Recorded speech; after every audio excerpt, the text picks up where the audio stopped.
Okay, here's the disclaimer. I'm a proud owner of the Seiko SKX, but this probably isn't a watch that you should buy this year.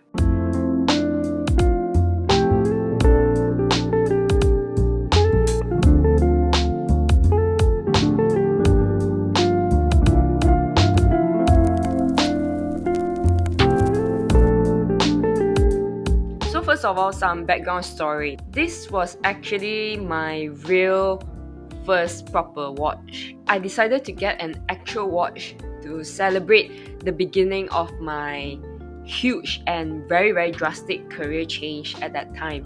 And I remember wanting it to be a really durable watch because I want it to remind me to continue to be strong and having fortitude in life. It sounds like I'm overthinking this whole purchase of watch, but that's how I view my watches.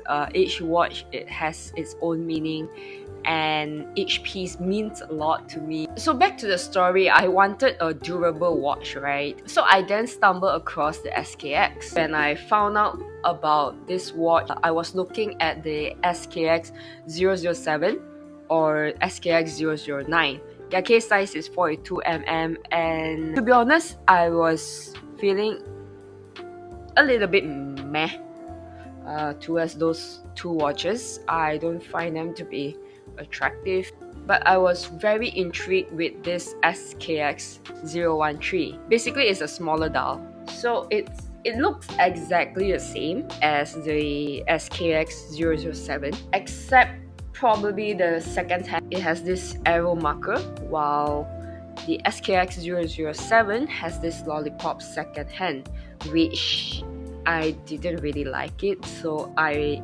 really like this one way better.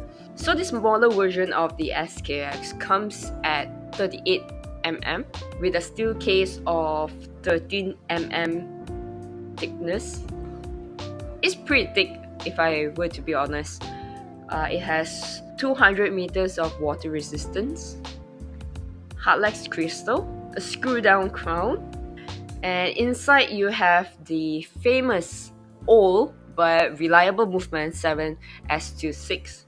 It has this really nice bezel. I remember first time seeing this watch, I was so intrigued with this whole bezel thing, the whole lume, and gosh, the lume. An embarrassing story is that for the first few days after I purchased this watch, I wore it to sleep so that I can admire the lume. The lume used on this watch is Lumi Bright. It's perfectly visible, glowing with a warm green color. It looks really good at night. You know what's the best thing about this watch is that it fits perfectly for my wrist size.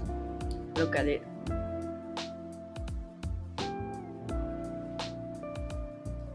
Look at it. It fits perfectly. Okay, hold up. This watch sounds great, but why did I title this video otherwise? Well, it is all about the price, right? I was shocked to find out the current price for this watch. I can't find this piece anymore in Shopee, in Lazada, in Tokopedia, even in Joma Shop. I only found few listed in Chrono24, and it's listed $600, which is like crazy. It's so expensive. There's one listed in Carousel price at 2.5 thousand ringgit or $500. That is way too expensive in my opinion. For context, I bought this watch 2 years back at $230. But you can still get this watch if you have really small wrist size like mine. Because I understand it's very difficult to find other smaller diver watches. If you have any other recommendation for small diver watches, please leave down the comments below. Second is that you insist on having an ISO certified watch. Third thing is that if you want to mod this watch, it's one of the famous models that has lots of modification options available. But please remember that once you open the case bag, once you modify this watch, it's no longer ISO certified, so please take note of that. Fourth reason is if you want some form of respect from the watch community. So here's some story. I remember wearing this watch, going to this watch exhibition. I really like this JLC reversal watch. I remember wanting to visit JLC exhibit over there, but I remember feeling really intimidated. I was just wearing a Seiko, but I'm looking at these super expensive watches. Thankfully, the JLC salesperson was so friendly. He was really friendly, and he started introducing me and even letting me try on the JLC models. I intimidatedly put it back, and I shyly wear back this affordable Seiko.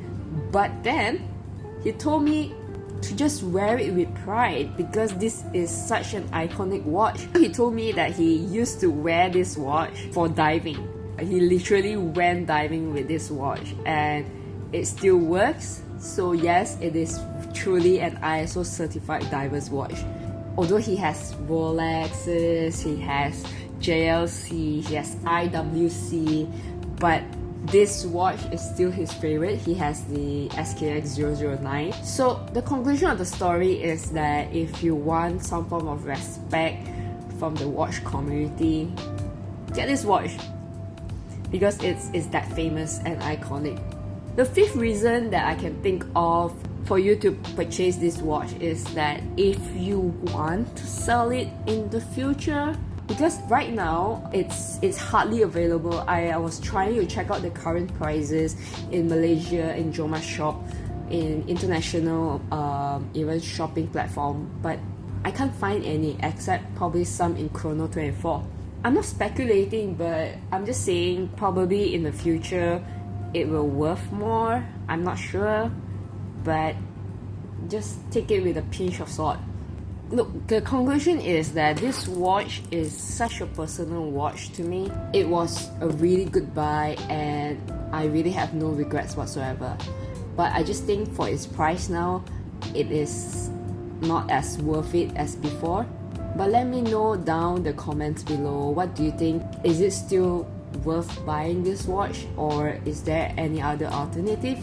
I like to read the comments for you guys, so leave down the comments down below. That's it for my video, and if you want to see my review on the Seiko SKX013, check out my video over here. I talk about whether is it still worth it to purchase in the year 2022. So check it out and like both videos to support this whole YouTube algorithm. And that's about it. See you guys on the next video. Bye!